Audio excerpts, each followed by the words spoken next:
안녕하십니까, 책돌이입니다. 오늘 소개해드릴 책은 100년 혈관을 만드는 법입니다. 저자는 이케타니 도시로, 출판사는 청홍입니다. 저자 소개를 간단히 하겠습니다. 이케다니 도시로, 의학 박사이자 이케다니 병원의 원장이다. 대표적으로는 혈관을 단련하면 건강해진다가 있다. 그럼 바로 본문을 보겠습니다. 혈액 중의 칼슘 농도는 일정하게 유지됩니다. 그러나 혈액 내 칼슘이 부족해지는 상황이 되면 우리의 몸은 뼈에 있는 칼슘을 분해해서 혈액으로 보내 혈중 칼슘 농도를 유지하려고 합니다. 그래서 칼슘 부족이 지속되면 우리의 몸은 이런 과정을 계속 반복하고 골다공증은 더욱 심해지죠. 그런데 뼈에서 나온 칼슘은 안타깝게도 혈관에 잘 들러붙습니다. 원래는 혈중 칼슘이 부족했기 때문에 뼈에서 칼슘을 가져왔지만 그런 상황이 만성화되면 혈중 칼슘이 과도하게 많아집니다. 이렇게 남은 잉여 칼슘이 혈관벽에 들러붙어 혈관을 딱딱하게 만들면서 동맥경화를 부추기는 것이죠. 즉, 칼슘 부족이 칼슘 과잉을 부른 셈입니다. 그런 의미에서 이 현상을 칼슘의 역설이라 부릅니다. 한쪽에서는 뼈에서 칼슘이 빠져나가 뼈의 구멍이 숭숭 뚫리는 골다공증이 진행되는 동안 다른 쪽에서는 뼈에서 나온 칼슘이 혈관에 쌓여 혈관을 딱딱하게 만들고 동맥경화를 일으키게 되는 것이죠. 이처럼 뼈의 노화가 진행될 때는 혈관의 노화도 함께 진행됩니다. 그래서 뼈와 혈관은 말 그대로 운명 공동체라 표현하는 것이죠. 혈당을 낮추는 호르몬으로 많이 알려진 인슐린은 세포가 포도당을 흡수하도록 돕습니다. 혈당이 높아지면 인슐린이 분비되며 혈액 중의 포도당을 세포로 넣어줌으로써 혈당을 낮추는 역할을 하는 것이죠. 포도당을 주 에너지원으로 사용하는 뇌신경세포가 포도당을 흡수할 때도 인슐린이 작용합니다. 그런데 당뇨병으로 인슐린이 부족하거나 인슐린의 작용이 나빠지면 뇌세포의 포도당 흡수 역시 원활하지 않게 됩니다. 그러면 어떻게 될지 쉽게 예측되지 않습니까? 또 인슐린은 세포 내의 아밀로이드 베타의 축적을 억제하는 역할도 합니다. 따라서 인슐린의 작용이 저하되면 뇌세포 내에 아밀로이드 베타가 상당히 축적돼서 치매를 유발합니다. 100년 혈관을 만드는 구체적인 방법을 설명해 드리겠습니다. 100년 혈관을 만드는 기본은 느슨한 당질 제한입니다. 혈관을 젊어지게 하는 식사법. 그 첫 번째는 당질 섭취법입니다.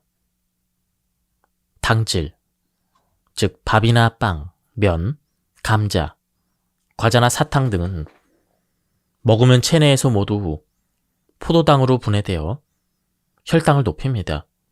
즉, 식후에 고혈당을 일으키는 장본인인 것이죠. 당질 과다 식사는 혈당의 급상승과 급하락을 일으켜서 혈관을 점진적으로 손상시킵니다. 혈당이 오르면 췌장이 인슐린을 분해해서 혈당을 내려주는데 식사할 때마다 대량의 인슐린을 분비해야 한다면 결국 췌장은 지쳐버립니다. 그래서 인슐린의 분비량이 줄거나 인슐린의 효과 자체가 떨어지게 되며 그러면서 당뇨병으로 진행되는 것이죠. 자세히 설명하자면 식후에 혈당치가 급상승하게 되어 혈관이 손상되면 몸에 무리를 주기 때문에 당질은 삼가하는 편이 좋습니다. 그렇지만 포도당도 우리 몸에 필요한 에너지원이기 때문에 끊는 것만은 안 됩니다. 따라서 밥을 절반으로 줄이거나 하루 3끼 중 1끼는 탄수화물을 빼는 정도가 좋습니다. 이른바 느슨한 당질 제한식이 좋다고 생각합니다. 오늘날은 당질을 너무 많이 섭취해서 내장 지방이 늘고 혈당도 높아서 혈관이 늙고 있는 사람들이 증가하고 있습니다. 따라서 당질은 삼가하는 게 맞습니다. 그러나 전혀 먹지 않는 것은 오히려 몸에 해롭기 때문에 섭취량을 조금 줄이는 방법을 제안하는 것입니다. 이 방법을 저자 자신도 실천하고 있으며 환자들에게도 권하고 있습니다. 하지만 당질 줄이기가 어려울 때 제안할 수 있는 것이 바로 선택하기입니다. 주식을 선택하자는 뜻이죠. 그 기본은 바로 이것입니다. GI 지수가 낮은 탄수화물을 고르는 것이죠. GI 지수란 음식을 섭취한 뒤 혈당이 상승하는 정도를 나타내는 수치입니다. 포도당 50g을 섭취했을 때 혈당의 상승도를 100으로 잡고 다른 식품의 당질 50g을 섭취했을 때 혈당이 얼마나 상승했는지를 상대적으로 표시한 것입니다. GI 지수를 외우는 게 귀찮다면 정제가 낮은 곡물을 고르는 방법도 있습니다. 백미보다는 현미나 배아미, 찰보리를 선택합니다. 그래서 정제된 밀가루로 만들어진 하얀 빵보다는 호밀빵이나 통밀빵을 주로 선택합니다. 즉, 하얀 탄수화물보다는 갈색 탄수화물입니다. 한 가지 추가하자면 특히 빵을 고를 때는 롤빵처럼 말랑말랑한 빵보다는 호밀빵처럼 좀 씹어야 하는 빵이 좋습니다. 잘 씹어 먹어야 하는 음식일수록 포만 중추가 자극돼서 자극을 막을 수 있기 때문입니다. 게다가 부드럽고 살살 녹는 빵을 먹다 보면 처음에는 한 개만 먹을 생각이었는데 어느새 2개가 되고 3개가 되다가 모두 먹고 나면 어쩐지 나른해지고 졸음이 쏟아졌던 경험이 있을 것입니다. 그 이면에는 혈당의 급상승이 숨겨져 있을지도 모릅니다. 식사로 혈당이 급상승해서 인슐린이 대량으로 나오면 이렇게 나른하게 졸음이 쏟아지기도 합니다. 한편 차갑게 식힌 면을 시원한 국물 소스에 찍어 먹는 자르우동을 먹을까, 국물까지 따뜻한 온 우동을 먹을까 고민한다면 자롱 우동을 먹는 것이 좋습니다. 보통 파스타와 냉 파스타 중에서 뭘 먹을까 고민한다면 냉 파스타를 추천합니다. 당질의 하나인 전분은 한번 열을 가한 뒤에 차게 식으면 그 부분이 저항성 전분이라 불리는 소화되지 않는 전분으로 바뀝니다. 저항성 전분은 소장에서 소화되지 않고 대장까지 도달해서 식이섬유와 같은 역할을 합니다. 즉, 당의 흡수 속도를 늦추는 것이죠. 갓 나온 따끈한 음식을 좋아하는 사람에게는 유감스러운 말이겠지만 갓 지은 밥보다는 차가운 밥이 좋습니다. 또는 쌀과 밀과 감자처럼 전분이 많이 포함된 탄수화물을 먹을 때는 따뜻한 것보다는 차가운 것을 먹는 쪽이 혈관에 더욱 이롭습니다. 혈관 관리 차원에서 보다 중요한 것은 수용성 식이섬유입니다. 물에 녹는 수용성 식이섬유는 식품의 수분을 흡수해서 묵직한 젤리 같은 상태가 됩니다. 그래서 위장 속을 천천히 통과하므로 위에 머무는 시간이 길고 위장에서의 영양소 흡수를 늦춰줍니다. 또한 흡착성이 있어서 몸 안에 불필요한 물질들을 체외로 배출시킵니다. 그래서 다음과 같은 효과를 기대할 수가 있습니다. 당과 지질의 흡수를 늦춰서 식후 고혈당을 막습니다. 남은 콜레스테롤을 흡착 배출시켜서 이상 지질 혈증을 예방하는 효과가 있습니다. 또한 과도한 나트륨을 흡착 배출해서 고혈압을 예방합니다. 즉, 혈관 노화의 주범을 제거하는 것이죠. 게다가 수용성 식이섬유는 소화되지 않고 장까지 도달해 장내에서 유익균의 먹이가 됩니다. 그렇게 되면 유익균이 늘어나 장내 환경도 개선됩니다. 수용성 식이섬유의 장점은 여러 가지가 있습니다. 혈관 관리 차원에서 살펴보면 당 흡수를 낮춰줘서 식후에 고혈당을 억제해준다는 점이 있죠. 따라서 그 효과를 최대한으로 얻으려면 식사 초반에 먹는 것이 좋습니다. 이것을 채소부터 먹기라고 부릅니다.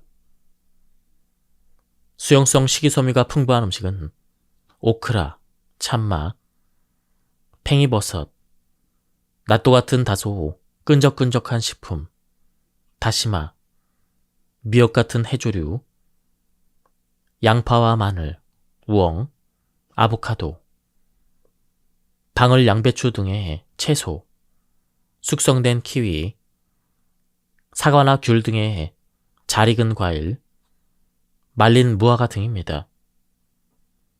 수용성 식이섬유가 풍부한 식품을 먼저 먹는 것이 중요합니다.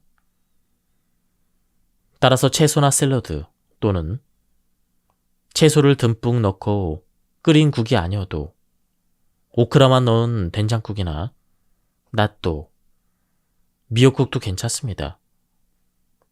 수용성 식이섬유가 풍부한 아보카도도 조리하기에 간편해서 좋을 것입니다. 아보카도를 절반으로 자르고 여기에 올리브 오일과 약간의 간장을 섞은 소스를 살짝 끼얹어서 스푼으로 그냥 떠먹어도 맛있습니다. 나는 식전에 키위 한 개를 먹기도 합니다.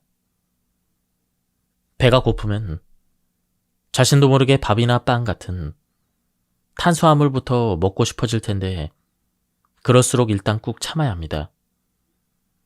탄수화물이야말로 혈당을 갑자기 쑥 올리기 때문입니다. 탄수화물은 가장 먼저 먹어서는 안 됩니다. 식이섬유부터 먹기를 습관화해야 합니다. 수용성 식이섬유는 변비 예방에도 필수적입니다. 변비도 혈관 노화의 근원이기 때문입니다. 변비가 되면 장내에서 유해균이 늘어나고 이를 만들어내는 유해 물질과 가스도 늘어납니다. 이러한 유해 물질과 가스가 장에서 혈관으로 이동하면 혈관을 손상시킬 수가 있습니다. 그러므로 수용성 식이섬유는 변비를 예방하는 측면에서도 혈관 건강에 기여합니다. 대두 특유의 알싸한 맛의 주 성분인 대두사포닌은 당이 소장에서 흡수되는 것을 억제하는 작용을 합니다. 대두를 먹으면 식이섬유와 대두사포닌의 더블 효과로서 당 흡수 속도가 지연되며 혈당의 급상승을 막아주는 효과가 있습니다. 저자는 대두를 식전에 먹는 것을 소위 퍼스트라 부릅니다. 다음과 같은 방법으로 실천하고 있습니다. 낫또 한 팩을 먼저 먹습니다. 식전에 두유를 먹습니다. 익힌 대두를 떠먹는 요구르트나 스프에 넣어서 먹습니다. 두유는 가공 단계에서 식이섬유의 양은 줄어들지만 대두사포닌의 효과는 여전함으로 안심해도 됩니다. 무엇보다 부담 없이 먹을 수가 있어서 좋습니다. 그러나 단맛이 첨가된 두유는 당연히 당질이 높을 테니 되도록 피하는 것이 좋습니다. 나는 시중에서 파는 팩에 포장된 익힌 대두를 언제나 상비하고 있습니다. 가격도 부담이 없고 슈퍼마켓이나 편의점에서도 쉽게 살 수가 있습니다. 씹으면 씹을수록 은근히 담백해져서 맛도 있습니다. 이렇게 익힌 대두를 인스턴트 스프에 넣어서 먹거나 절반 정도를 전자레인지에 20초 정도 데워서 무설탕 떠먹는 요구르트에 섞어 먹는 방법도 매우 괜찮습니다. 식전에 먹는 소이 퍼스트도 좋고 간식 대용으로 먹는 방법도 추천합니다. 앞에서 EPA와 DHA는 염증을 억제한다고 했는데 항염증 측면에서는 DHA가 좋습니다. 한편 EPA는 혈관을 탄력적으로 이완시켜 혈압을 낮추고 혈전의 생성을 억제합니다. 또한 혈중 지질, 콜레스테롤이나 중성지방의 균형을 유지하며 적혈구의 유연성을 높여 혈류를 원활하게 만드는 등 그야말로 혈관력을 끌어올리는 다재다능한 일꾼입니다. 오메가3 지방산은 그 일부가 체내에서 EPA와 DHA로 바뀝니다. 그러므로 먹어야 할 오일인 것입니다. 그런데 아마씨유나 들기름을 된장국에 스프에 쪼르륵 넣어 먹어도 겨우 1, 2g밖에 안 됩니다. 그중 체내에서 DPA와 DHA로 바뀌는 건 거기서 10% 정도밖에 안 됩니다. 섭취량을 늘리기 위해서 무쳐 먹고 뿌려 먹고 끼얹어 먹어도 그 정도 갖고는 아무래도 부족합니다. 그래서 역시 생선도 챙겨 먹으면 좋겠습니다. 생선 기름 속에 EPA와 DHA는 별도의 전환 과정 없이 우리 몸이 바로 활용할 수 있기 때문입니다. 따라서 생선을 먹을 때는 자체 기름까지 함께 먹어야 효과를 제대로 기대할 수 있으므로 내가 가장 추천하는 방법은 생선회나 카르파초, 생선 탕탕이처럼 날것으로 먹는 것입니다. 혹시 날것이 싫다면 기름이 빠져나가지 않도록 종이 호일에 감싸서 익히거나 생선을 넣은 지리탕으로 먹는 좋은 방법이 있습니다. 더욱 간편한 것은 통조림입니다. 최근에는 고등어 통조림, 꽁치 통조림이 다시 인기를 끌고 있습니다. 값이 저렴하고 보존이 편리하며 기름을 포함한 영양분을 그대로 섭취할 수 있는 장점 때문이죠. 아예 뼈까지 부드럽게 조리되어 있기 때문에 뼈채로 먹을 수 있어서 골다공증 예방에 필수적인 칼슘도 보충할 수가 있습니다. 육류의 기름은 포화 지방산의 비중이 높기 때문에 너무 많이 먹으면 혈액 속의 중성지방과 나쁜 콜레스테롤이 증가합니다. 그러므로 기름이 잘 빠지도록 그릴에 구워 먹거나 후라이팬에 익히면서 빠져나오는 기름을 키친타올로 닦아내는 등 불필요한 기름을 먹지 않도록 신경 쓰면 건강하게 먹을 수가 있습니다. 참고로 튀김은 당질이 가득한 튀김옷으로 겉을 감싼 데다 튀길 때 쓰는 기름 대부분이 오메가6 지방산입니다. 또한 어떤 기름이든 고온에서 튀기면 산화가 진행돼서 과산화 지질을 만들고 이는 다시 체내에서 주변에 있는 지질을 산화시킵니다. 그리고 이 역시 혈관 노화의 근원이 됩니다. 그런 튀김에 당질 가득한 소스나 케첩을 뿌려 먹습니다. 이렇게 된다면 더 말할 것도 없이 권하고 싶지 않습니다. 육류라고 통틀어 말해도 닭고기와 돼지고기, 소고기, 양고기 등이 있고 닭고기만 해도 안심살과 닭가슴살, 닭다리살 등 부위까지 따지면 매우 다양합니다. 닭의 안심살은 지방이 적고 닭가슴살에는 피로 회복에 좋은 이미다졸 다이펩타이드가 풍부합니다. 돼지고기에는 피부와 점막 건강을 유지하고 당질의 에너지로 바뀌는 과정을 돕는 비타민 B가 풍부합니다.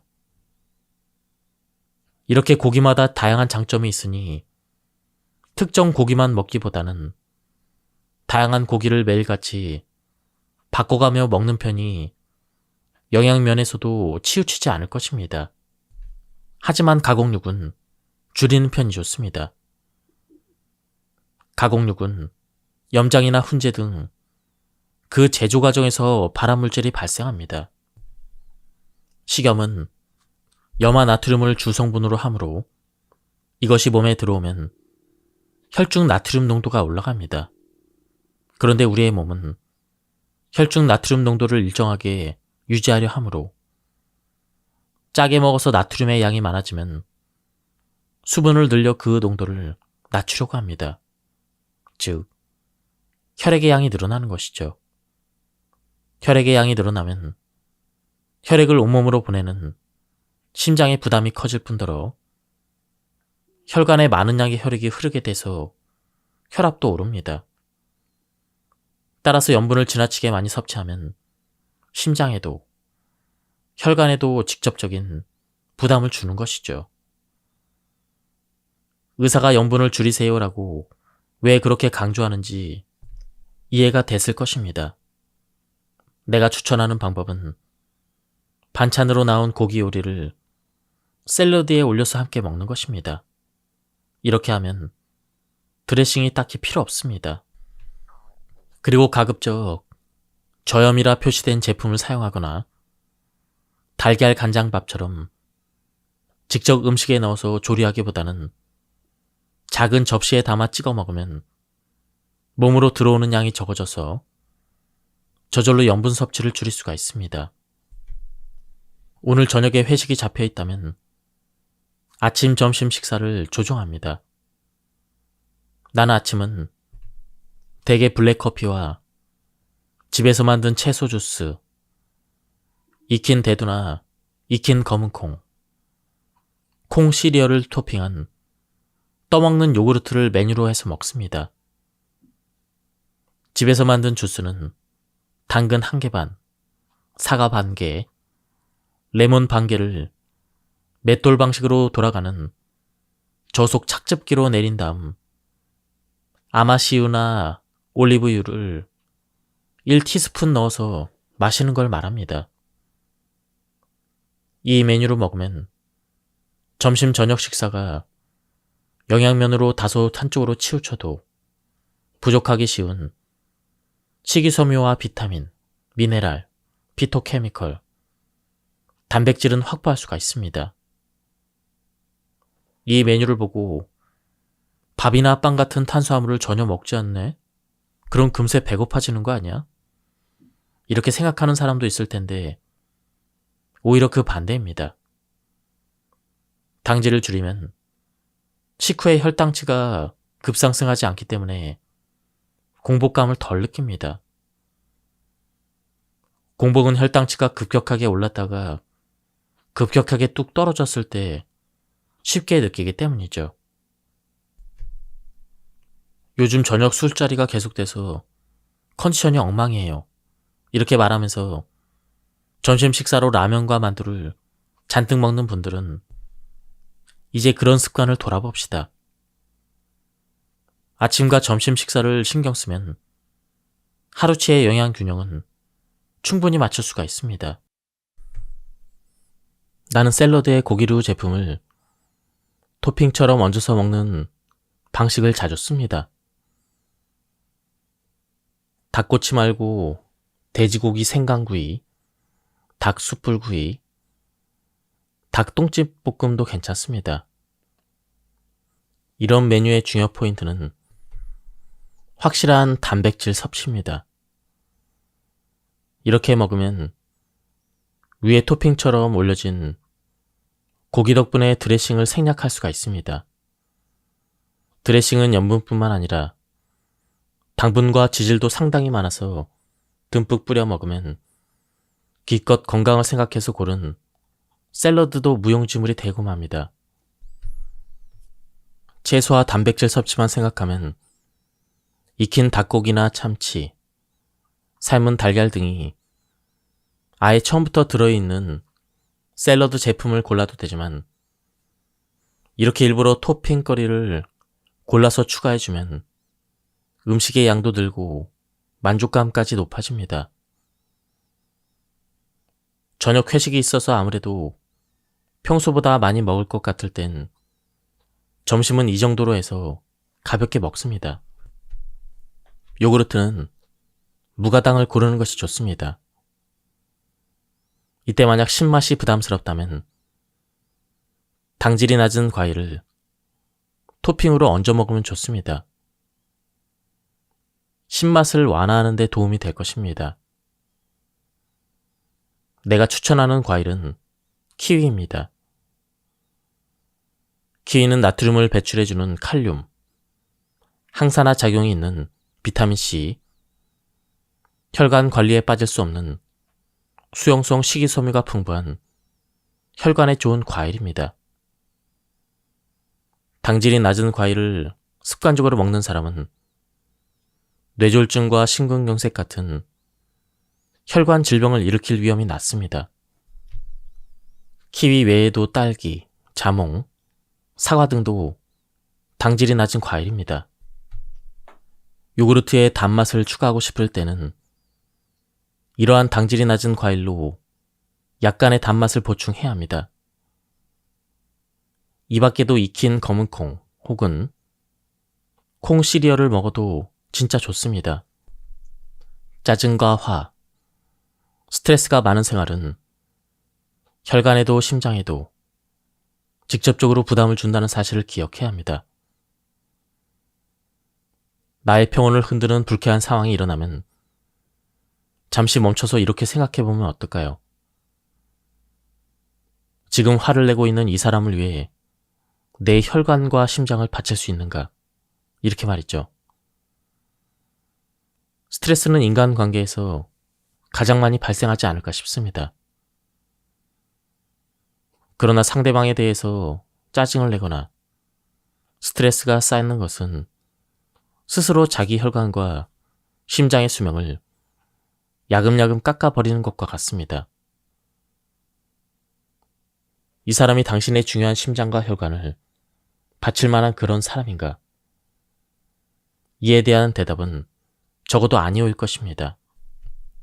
신부전을 예방하려면, 그리고 젊은 혈관을 유지하려면 기본 중의 기본이 바로 걷기입니다.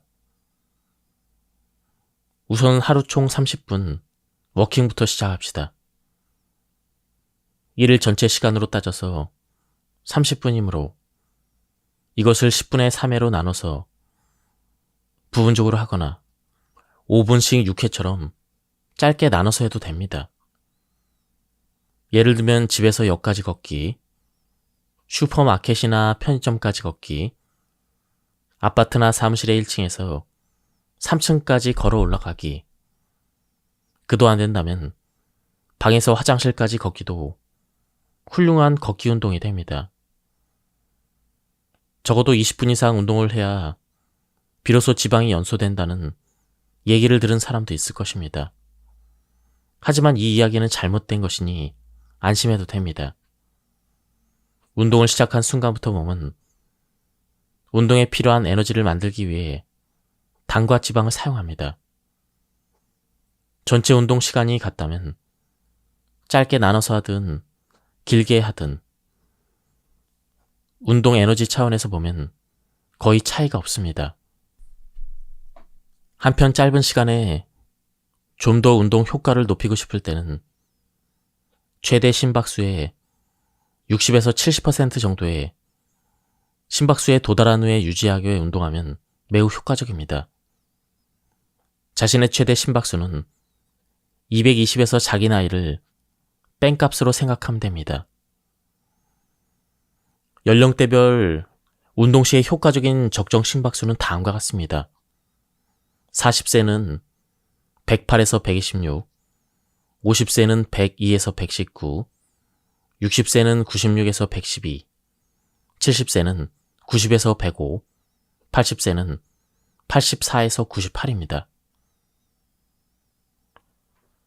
걸으면서 옆 사람과 어느 정도로 대화를 할 수 있는가로 자신의 심박수를 가늠하면 이렇게 심박수를 재지 않아도 자신에게 맞는 심박수를 찾을 수가 있습니다.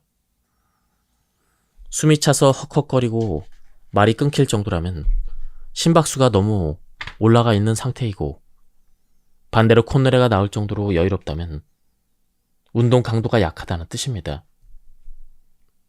그저 단순히 걷기만 하면 아무래도 심박수 측면에서는 부족할 것입니다. 그러니 평소보다 5cm 정도 더 보폭을 넓히고 배에 힘을 줘서 하복부를 납작하게 해서 빠른 걸음으로 걸읍시다. 이렇게 하면 딱 적절한 운동 강도가 될 것입니다. 또한 요즘 유행하는 도심 인근 산행도 무척 좋은 걷기입니다. 당일치기도 가능하고 초보자도 쉽게 오를 수 있는 인왕산이나 아차산, 대모산 정도 오르는 가벼운 등산은 지방 연소 효과도 높일 수 있고 자연 속에서 릴렉스도 할 수 있으니 적극 추천합니다. 운동 효과는 예방만이 아닙니다. 실제로 운동요법이 다양한 질병 치료에도 적용되고 있습니다. 고혈압과 당뇨병, 이상지질혈증의 가이드라인에는 운동요법이라는 항목이 마련되어 있을 만큼 운동이 치료의 한 축을 담당하고 있습니다. 운동 자극으로 분비된 NO는 동맥경화의 플라그를 안정화시켜주므로 이미 진행된 동맥경화를 개선하는 효과도 있습니다. 게다가 예전에는 안정이 체계라고 여겼던 질병조차도 지금은 운동이 필수라는 사실도 밝혀졌습니다. 심장병과 신장병, 다리 혈관의 동맥경화가 일어난 말초 동맥질환, COPD와 같은 폐 질환 등도 운동을 하게 되면 예후가 좋아지는 것입니다. 그래서 의료기관에서도 치료의 한 방법으로 운동을 도입하고 있습니다.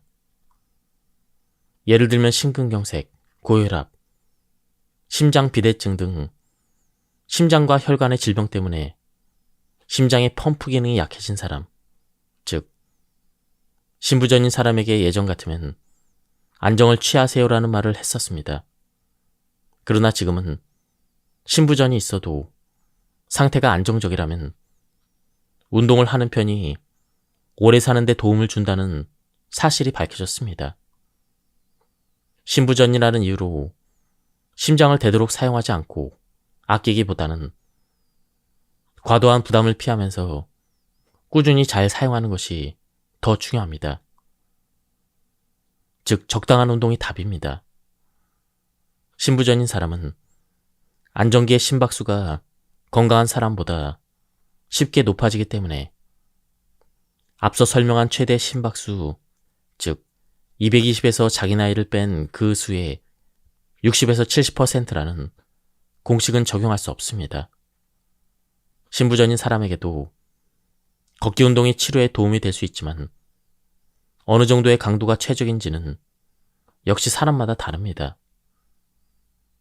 따라서 반드시 의사의 지도를 받아서 운동하길 바랍니다.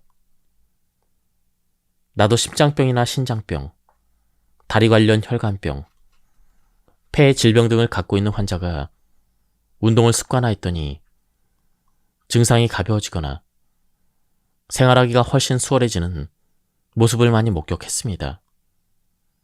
또한 나이가 들면 무릎 통증, 허리 통증을 호소하는 사람도 늘어납니다. 통증이 있어서 못 걷겠다, 아파서 운동을 할 수 없다라고 말하곤 하는데 사실 근력의 저하가 큰 원인이므로 운동으로 근육량을 늘리면 통증이 완화되고 개선됩니다. 즉, 누구든 어떤 상황에서든 몸을 반드시 움직여야 하는 것이죠. 바로 다음에 소개할 운동은 심박수를 과도하게 올리지 않으면서 부하도 적절한 운동입니다. 동맥경화라고 진단을 받았거나 신장이나 그리고 심장에 지병이 있는 사람, 무릎 통증으로 어려움을 겪는 사람일지라도 무리 없이 할 수 있게 고안한 것이므로 모두 꼭 해보길 바랍니다.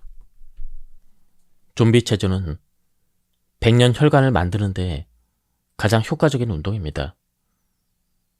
이 체조를 처음 접했다면 일상생활에서 꼭 실천해보길 바랍니다. 이미 습관이 된 분은 앞으로도 꾸준히 지속해서 혈관 건강을 유지하길 바랍니다. 그렇다면 운동 방법을 설명하겠습니다. 발 뒤꿈치를 들어올리고 발끝으로만 제자리 걸음을 걸으면서 양손을 축 늘어뜨리고 흔들기만 하면 됩니다. 그 모습이 마치 좀비처럼 보여서 이름을 좀비 체조라 붙였습니다. 저녁 식사 후에 운동을 추천하는 이유는 저녁 식사는 과식하기 십상이기 때문입니다. 하루의 업무를 끝내고 여유롭게 즐기는 저녁 식사를 아침이나 점심보다 많이 먹는 사람이 많을 것입니다. 그런데 밤은 신체 활동이 활발한 낮보다 지방이 쌓이기 쉬운 시간대입니다. 그렇지 않아도 쌓이기 쉬운데 저녁 식사로 먹은 음식이 완전히 소화되지 않은 채 잠이 들게 되면 그 영양분이 체내 지방으로 더 쉽게 쌓입니다. 지금까지 이 책에 대한 리뷰를 모두 마쳤습니다. 이 책은 가독성이 굉장히 좋았고요.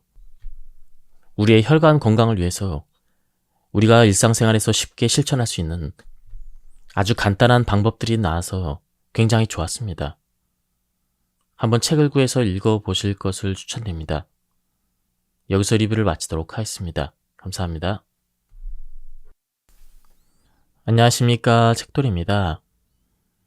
오늘 소개해드릴 책은 100년 혈관을 만드는 법입니다. 저자는 이케타니 도시로, 출판사는 청홍입니다. 저자 소개를 간단히 하겠습니다. 이케다니 도시로, 의학박사이자 이케다니 병원의 원장이다. 대표적으로는 혈관을 단련하면 건강해진다가 있다. 그럼 바로 본문을 보겠습니다. 혈액 중의 칼슘 농도는 일정하게 유지됩니다. 그러나 혈액 내 칼슘이 부족해지는 상황이 되면 우리의 몸은 뼈에 있는 칼슘을 분해해서 혈액으로 보내 혈중 칼슘 농도를 유지하려고 합니다. 그래서 칼슘 부족이 지속되면 우리의 몸은 이런 과정을 계속 반복하고 골다공증은 더욱 심해지죠. 그런데 뼈에서 나온 칼슘은 안타깝게도 혈관에 잘 들러붙습니다. 원래는 혈중 칼슘이 부족했기 때문에 뼈에서 칼슘을 가져왔지만 그런 상황이 만성화되면 혈중 칼슘이 과도하게 많아집니다. 이렇게 남은 잉여칼슘이 혈관벽에 들러붙어 혈관을 딱딱하게 만들면서 동맥경화를 부추기는 것이죠. 즉, 칼슘 부족이 칼슘 과잉을 부른 셈입니다. 그런 의미에서 이 현상을 칼슘의 역설이라 부릅니다. 한쪽에서는 뼈에서 칼슘이 빠져나가 뼈의 구멍이 숭숭 뚫리는 골다공증이 진행되는 동안 다른 쪽에서는 뼈에서 나온 칼슘이 혈관에 쌓여 혈관을 딱딱하게 만들고 동맥경화를 일으키게 되는 것이죠. 이처럼 뼈의 노화가 진행될 때는 혈관의 노화도 함께 진행됩니다. 그래서 뼈와 혈관은 말 그대로 운명 공동체라 표현하는 것이죠. 혈당을 낮추는 호르몬으로 많이 알려진 인슐린은 세포가 포도당을 흡수하도록 돕습니다. 혈당이 높아지면 인슐린이 분비되며 혈액 중에 포도당을 세포로 넣어줌으로써 혈당을 낮추는 역할을 하는 것이죠. 포도당을 주 에너지원으로 사용하는 뇌신경세포가 포도당을 흡수할 때도 인슐린이 작용합니다. 그런데 당뇨병으로 인슐린이 부족하거나 인슐린의 작용이 나빠지면 뇌세포의 포도당 흡수 역시 원활하지 않게 됩니다. 그러면 어떻게 될지 쉽게 예측되지 않습니까? 또 인슐린은 세포 내의 아밀로이드 베타의 축적을 억제하는 역할도 합니다. 따라서 인슐린의 작용이 저하되면 뇌세포 내에 아밀로이드 베타가 상당히 축적돼서 치매를 유발합니다. 백년혈관을 만드는 구체적인 방법을 설명해 드리겠습니다. 백년혈관을 만드는 기본은 느슨한 당질 제한입니다. 혈관을 젊어지게 하는 식사법. 그 첫 번째는 당질 섭취법입니다. 당질, 즉 밥이나 빵, 면, 감자, 과자나 사탕 등은 먹으면 체내에서 모두 포도당으로 분해되어 혈당을 높입니다. 즉, 식후에 고혈당을 일으키는 장본인인 것이죠. 당질 과다 식사는 혈당의 급상승과 급하락을 일으켜서 혈관을 점진적으로 손상시킵니다. 혈당이 오르면 췌장이 인슐린을 분해해서 혈당을 내려주는데 식사할 때마다 대량의 인슐린을 분비해야 한다면 결국 췌장은 지쳐버립니다. 그래서 인슐린의 분비량이 줄거나 인슐린의 효과 자체가 떨어지게 되며 그러면서 당뇨병으로 진행되는 것이죠. 자세히 설명하자면 식후에 혈당치가 급상승하게 되어 혈관이 손상되면 몸에 무리를 주기 때문에 당질은 삼가하는 편이 좋습니다. 그렇지만 포도당도 우리 몸에 필요한 에너지원이기 때문에 끊는 것만은 안 됩니다. 따라서 밥을 절반으로 줄이거나 하루 3끼 중 1끼는 탄수화물을 빼는 정도가 좋습니다. 이른바 느슨한 당질 제한식이 좋다고 생각합니다. 오늘날은 당질을 너무 많이 섭취해서 내장 지방이 늘고 혈당도 높아서 혈관이 늙고 있는 사람들이 증가하고 있습니다. 따라서 당질은 삼가하는 게 맞습니다.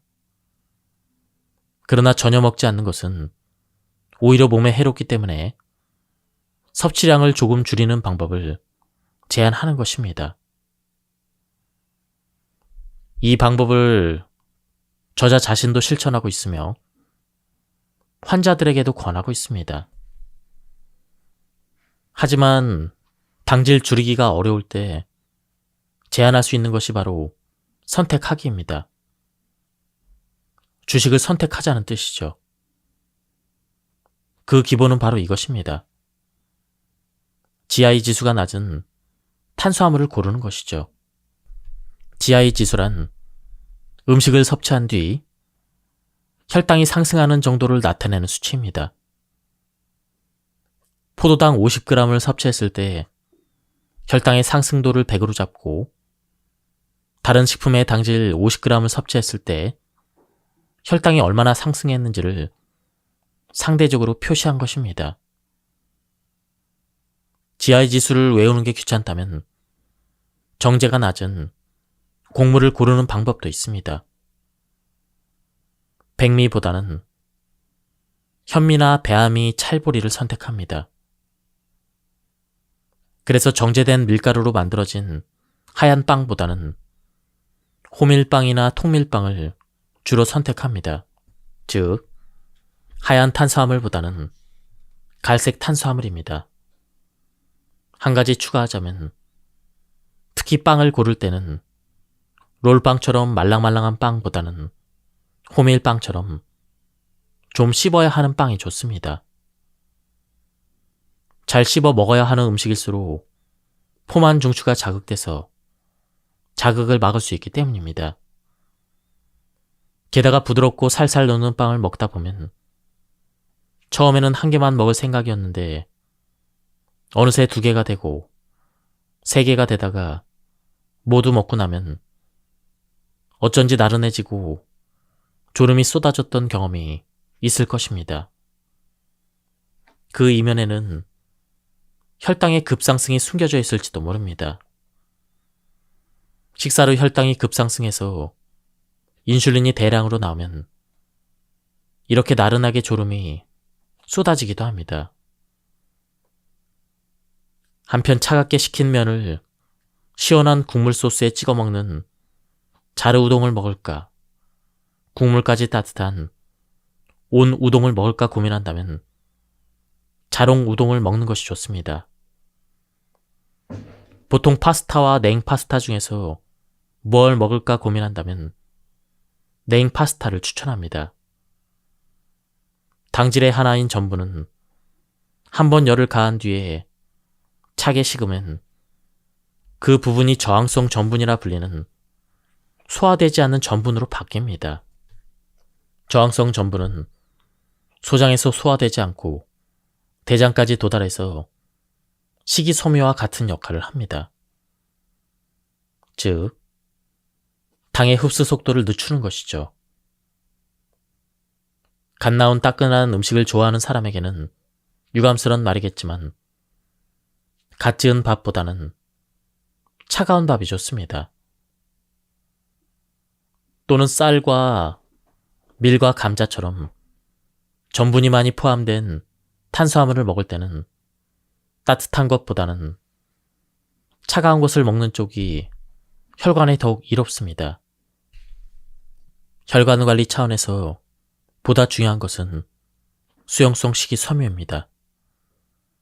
물에 녹는 수용성 식이섬유는 식품의 수분을 흡수해서 묵직한 젤리 같은 상태가 됩니다. 그래서 위장 속을 천천히 통과하므로 위에 머무는 시간이 길고 위장에서의 영양소 흡수를 늦춰줍니다. 또한 흡착성이 있어서 몸 안에 불필요한 물질들을 체외로 배출시킵니다. 그래서 다음과 같은 효과를 기대할 수가 있습니다. 당과 지질의 흡수를 늦춰서 식후 고혈당을 막습니다.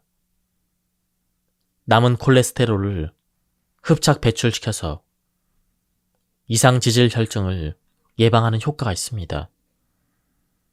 또한 과도한 나트륨을 흡착 배출해서 고혈압을 예방합니다.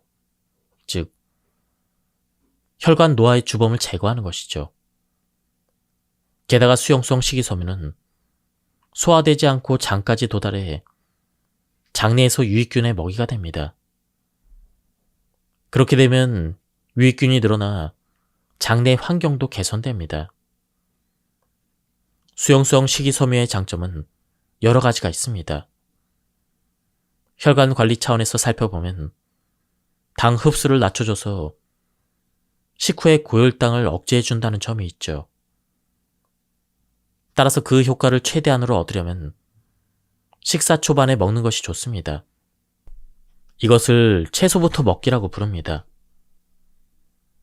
수용성 식이섬유가 풍부한 음식은 오크라, 참마, 팽이버섯, 낫또 같은 다소 끈적끈적한 식품, 다시마, 미역 같은 해조류, 양파와 마늘, 우엉, 아보카도, 당을 양배추 등의 채소, 숙성된 키위, 사과나 귤 등의 잘 익은 과일, 말린 무화과 등입니다.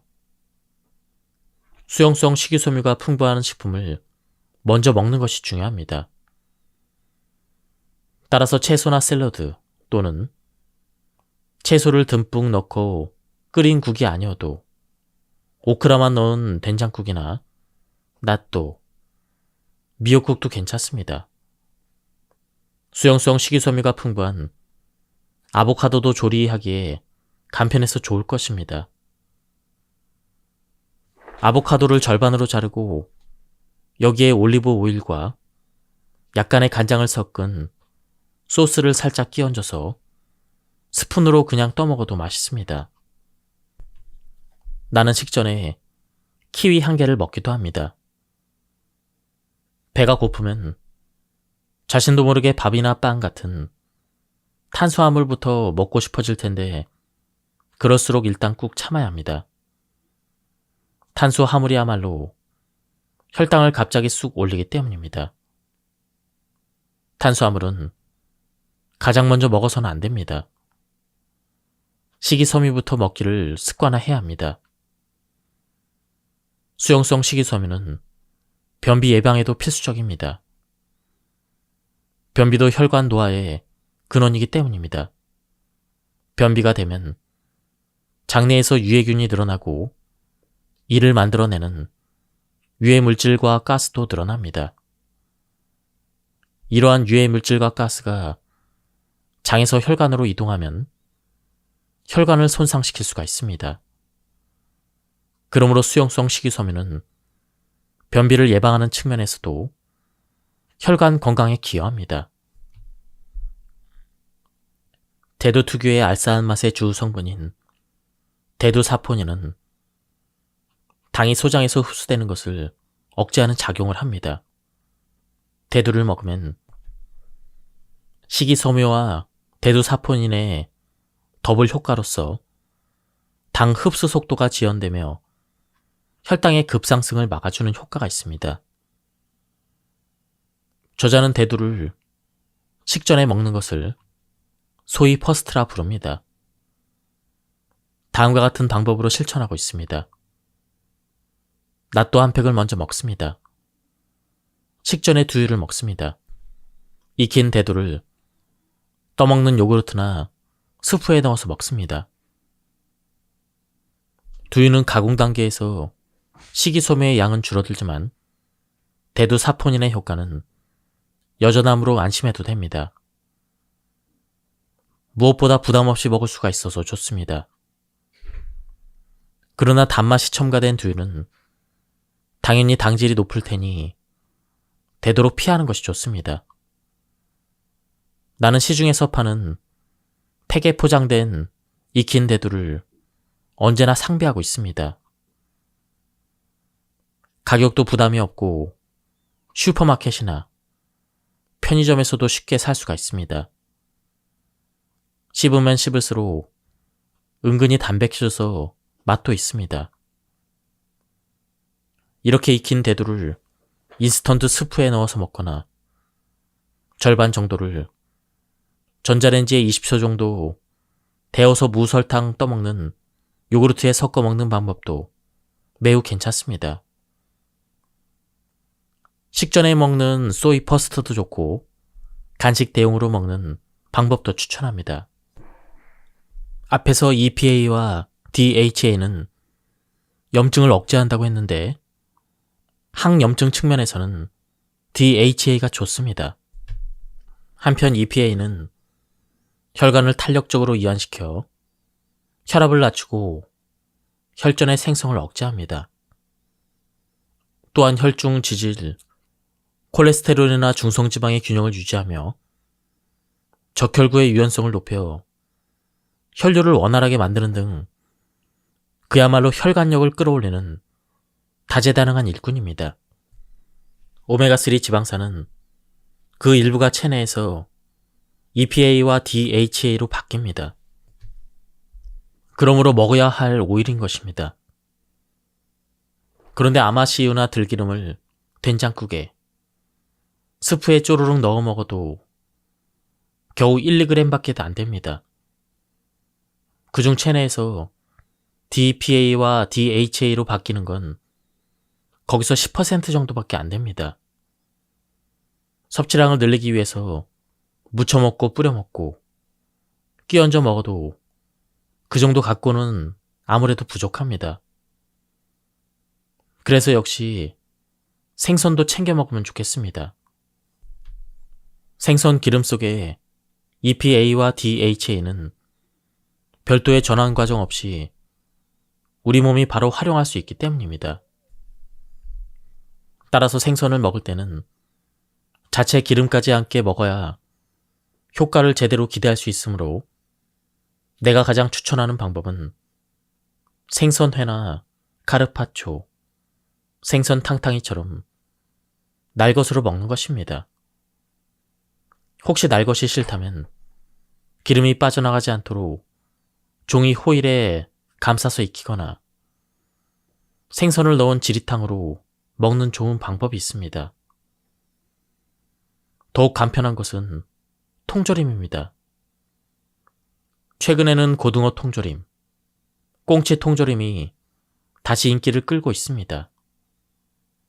값이 저렴하고 보존이 편리하며 기름을 포함한 영양분을 그대로 섭취할 수 있는 장점 때문이죠.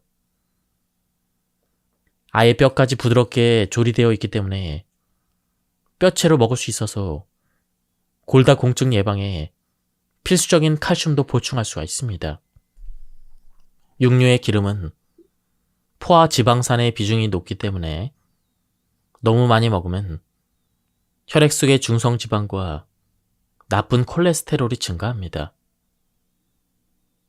그러므로 기름이 잘 빠지도록 그릴에 구워 먹거나 후라이팬에 익히면서 빠져나오는 기름을 키친타올로 닦아내는 등 불필요한 기름을 먹지 않도록 신경 쓰면 건강하게 먹을 수가 있습니다. 참고로 튀김은 당질이 가득한 튀김옷으로 겉을 감싼 데다 튀길 때 쓰는 기름 대부분이 오메가6 지방산입니다. 또한 어떤 기름이든 고온에서 튀기면 산화가 진행돼서 과산화 지질을 만들고 이는 다시 체내에서 주변에 있는 지질을 산화시킵니다. 그리고 이 역시 혈관 노화의 근원이 됩니다. 그런 튀김에 당질 가득한 소스나 케첩을 뿌려 먹습니다. 이렇게 된다면 더 말할 것도 없이 권하고 싶지 않습니다. 육류라고 통틀어 말해도 닭고기와 돼지고기, 소고기, 양고기 등이 있고 닭고기만 해도 안심살과 닭가슴살, 닭다리살 등 부위까지 따지면 매우 다양합니다.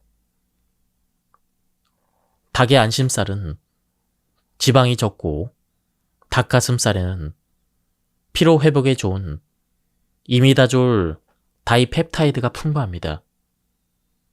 돼지고기에는 피부와 점막 건강을 유지하고 당질의 에너지로 바뀌는 과정을 돕는 비타민 B가 풍부합니다.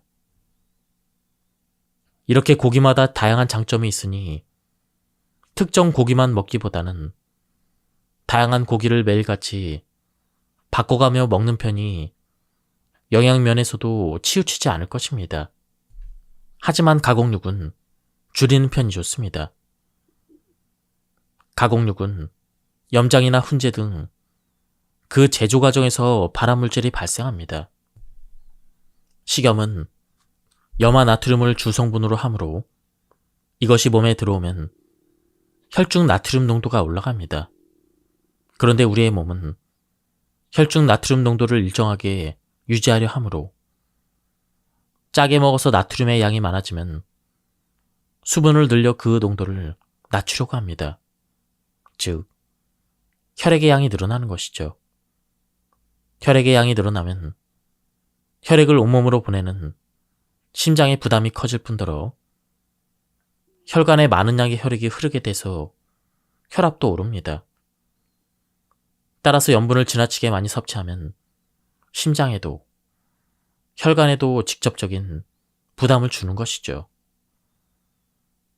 의사가 염분을 줄이세요라고 왜 그렇게 강조하는지 이해가 됐을 것입니다. 내가 추천하는 방법은 반찬으로 나온 고기 요리를 샐러드에 올려서 함께 먹는 것입니다. 이렇게 하면 드레싱이 딱히 필요 없습니다.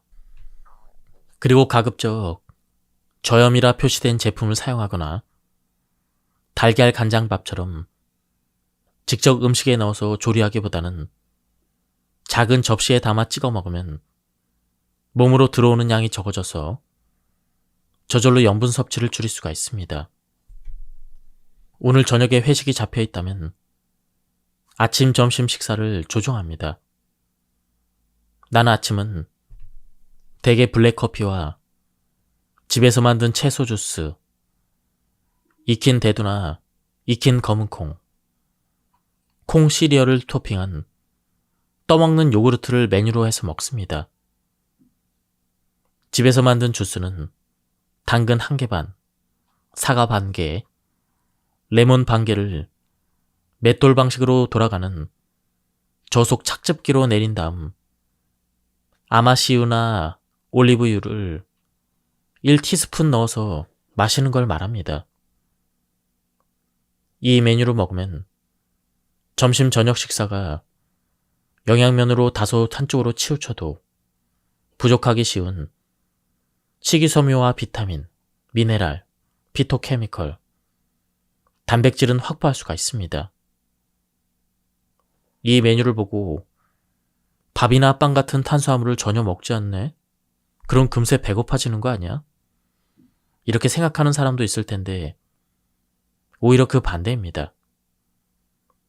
당질을 줄이면 식후에 혈당치가 급상승하지 않기 때문에 공복감을 덜 느낍니다.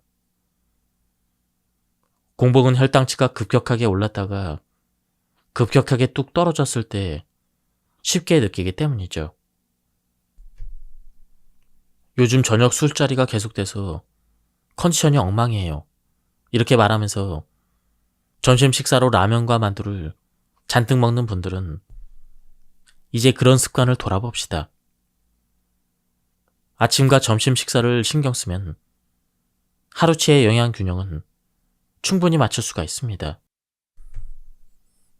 나는 샐러드에 고기류 제품을 토핑처럼 얹어서 먹는 방식을 자주 씁니다. 닭꼬치 말고 돼지고기 생강구이, 닭 숯불구이, 닭똥집 볶음도 괜찮습니다. 이런 메뉴의 중요 포인트는 확실한 단백질 섭취입니다. 이렇게 먹으면 위에 토핑처럼 올려진 고기 덕분에 드레싱을 생략할 수가 있습니다. 드레싱은 염분뿐만 아니라 당분과 지질도 상당히 많아서 듬뿍 뿌려 먹으면 기껏 건강을 생각해서 고른 샐러드도 무용지물이 되고 맙니다. 채소와 단백질 섭취만 생각하면 익힌 닭고기나 참치, 삶은 달걀 등이 아예 처음부터 들어있는 샐러드 제품을 골라도 되지만 이렇게 일부러 토핑거리를 골라서 추가해주면 음식의 양도 늘고 만족감까지 높아집니다. 저녁 회식이 있어서 아무래도 평소보다 많이 먹을 것 같을 땐 점심은 이 정도로 해서 가볍게 먹습니다. 요구르트는 무가당을 고르는 것이 좋습니다. 이때 만약 신맛이 부담스럽다면 당질이 낮은 과일을 토핑으로 얹어 먹으면 좋습니다. 신맛을 완화하는 데 도움이 될 것입니다. 내가 추천하는 과일은 키위입니다. 키위는 나트륨을 배출해주는 칼륨, 항산화 작용이 있는 비타민C, 혈관 관리에 빠질 수 없는 수용성 식이섬유가 풍부한 혈관에 좋은 과일입니다. 당질이 낮은 과일을 습관적으로 먹는 사람은 뇌졸중과 심근경색 같은 혈관 질병을 일으킬 위험이 낮습니다. 키위 외에도 딸기, 자몽, 사과 등도 당질이 낮은 과일입니다. 요구르트에 단맛을 추가하고 싶을 때는 이러한 당질이 낮은 과일로 약간의 단맛을 보충해야 합니다. 이 밖에도 익힌 검은콩 혹은 콩 시리얼을 먹어도 진짜 좋습니다. 짜증과 화, 스트레스가 많은 생활은 혈관에도 심장에도 직접적으로 부담을 준다는 사실을 기억해야 합니다. 나의 평온을 흔드는 불쾌한 상황이 일어나면 잠시 멈춰서 이렇게 생각해보면 어떨까요? 지금 화를 내고 있는 이 사람을 위해 내 혈관과 심장을 바칠 수 있는가? 이렇게 말이죠. 스트레스는 인간관계에서 가장 많이 발생하지 않을까 싶습니다. 그러나 상대방에 대해서 짜증을 내거나 스트레스가 쌓이는 것은 스스로 자기 혈관과 심장의 수명을 야금야금 깎아버리는 것과 같습니다. 이 사람이 당신의 중요한 심장과 혈관을 바칠 만한 그런 사람인가? 이에 대한 대답은 적어도 아니오일 것입니다. 신부전을 예방하려면, 그리고 젊은 혈관을 유지하려면 기본 중의 기본이 바로 걷기입니다. 우선 하루 총 30분 워킹부터 시작합시다.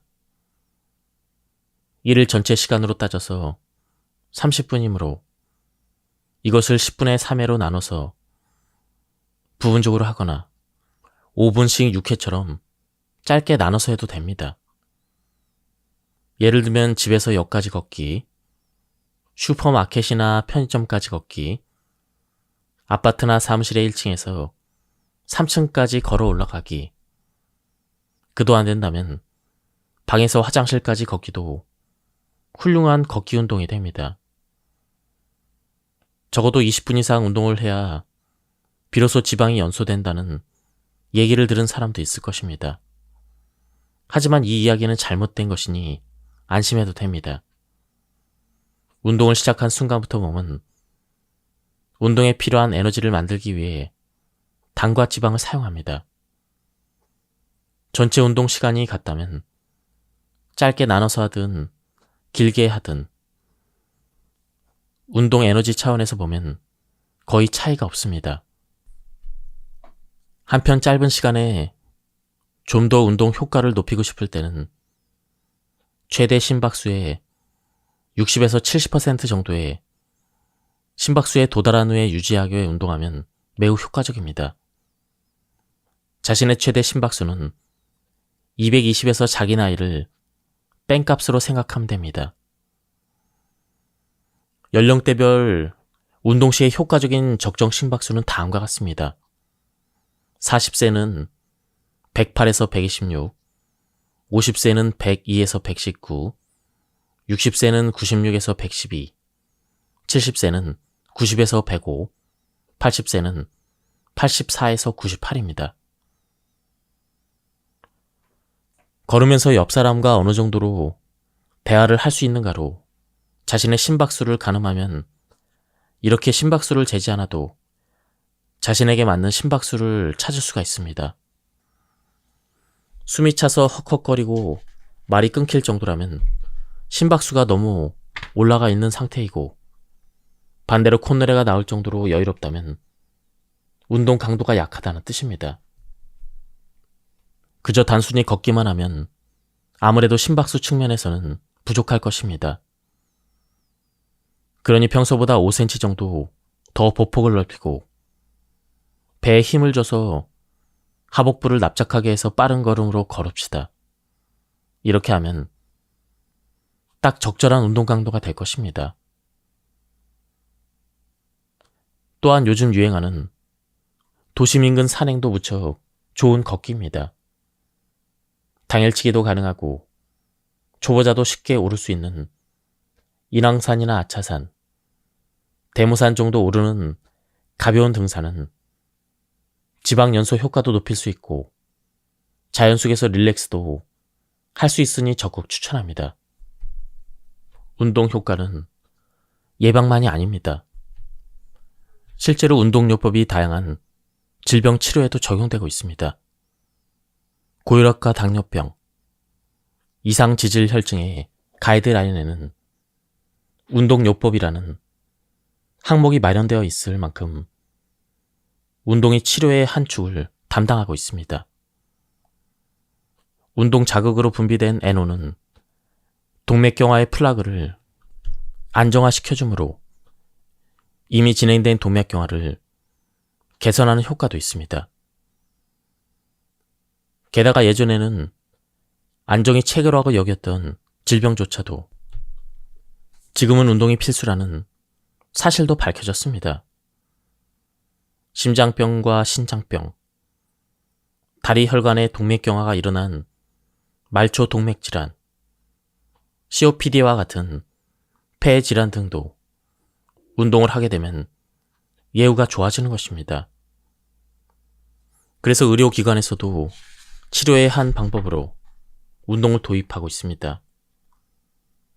예를 들면 심근경색, 고혈압, 심장비대증 등 심장과 혈관의 질병 때문에 심장의 펌프 기능이 약해진 사람, 즉 신부전인 사람에게 예전 같으면 안정을 취하세요라는 말을 했었습니다. 그러나 지금은 신부전이 있어도 상태가 안정적이라면 운동을 하는 편이 오래 사는 데 도움을 준다는 사실이 밝혀졌습니다. 신부전이라는 이유로 심장을 되도록 사용하지 않고 아끼기보다는 과도한 부담을 피하면서 꾸준히 잘 사용하는 것이 더 중요합니다. 즉, 적당한 운동이 답입니다. 신부전인 사람은 안정기의 심박수가 건강한 사람보다 쉽게 높아지기 때문에 앞서 설명한 최대 심박수, 즉 220에서 자기 나이를 뺀 그 수의 60에서 70%라는 공식은 적용할 수 없습니다. 신부전인 사람에게도 걷기 운동이 치료에 도움이 될 수 있지만 어느 정도의 강도가 최적인지는 역시 사람마다 다릅니다. 따라서 반드시 의사의 지도를 받아서 운동하길 바랍니다. 나도 심장병이나 신장병, 다리 관련 혈관병, 폐 질병 등을 갖고 있는 환자가 운동을 습관화했더니 증상이 가벼워지거나 생활하기가 훨씬 수월해지는 모습을 많이 목격했습니다. 또한 나이가 들면 무릎 통증, 허리 통증을 호소하는 사람도 늘어납니다. 통증이 있어서 못 걷겠다, 아파서 운동을 할 수 없다라고 말하곤 하는데 사실 근력의 저하가 큰 원인이므로 운동으로 근육량을 늘리면 통증이 완화되고 개선됩니다. 즉, 누구든 어떤 상황에서든 몸을 반드시 움직여야 하는 것이죠. 바로 다음에 소개할 운동은 심박수를 과도하게 올리지 않으면서 부하도 적절한 운동입니다. 동맥경화라고 진단을 받았거나 신장이나 그리고 심장에 지병이 있는 사람, 무릎 통증으로 어려움을 겪는 사람일지라도 무리 없이 할 수 있게 고안한 것이므로 모두 꼭 해보길 바랍니다. 좀비 체조는 100년 혈관을 만드는데 가장 효과적인 운동입니다. 이 체조를 처음 접했다면 일상생활에서 꼭 실천해보길 바랍니다. 이미 습관이 된 분은 앞으로도 꾸준히 지속해서 혈관 건강을 유지하길 바랍니다. 그렇다면 운동 방법을 설명하겠습니다.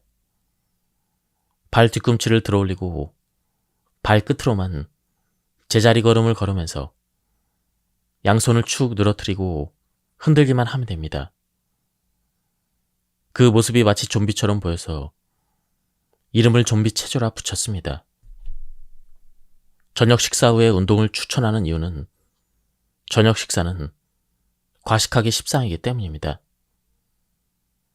하루의 업무를 끝내고 여유롭게 즐기는 저녁 식사를 아침이나 점심보다 많이 먹는 사람이 많을 것입니다. 그런데 밤은 신체 활동이 활발한 낮보다 지방이 쌓이기 쉬운 시간대입니다. 그렇지 않아도 쌓이기 쉬운데 저녁 식사로 먹은 음식이 완전히 소화되지 않은 채 잠이 들게 되면 그 영양분이 체내 지방으로 더 쉽게 쌓입니다. 지금까지 이 책에 대한 리뷰를 모두 마쳤습니다. 이 책은 가독성이 굉장히 좋았고요. 우리의 혈관 건강을 위해서 우리가 일상생활에서 쉽게 실천할 수 있는 아주 간단한 방법들이 나와서 굉장히 좋았습니다. 한번 책을 구해서 읽어보실 것을 추천드립니다. 여기서 리뷰를 마치도록 하겠습니다. 감사합니다.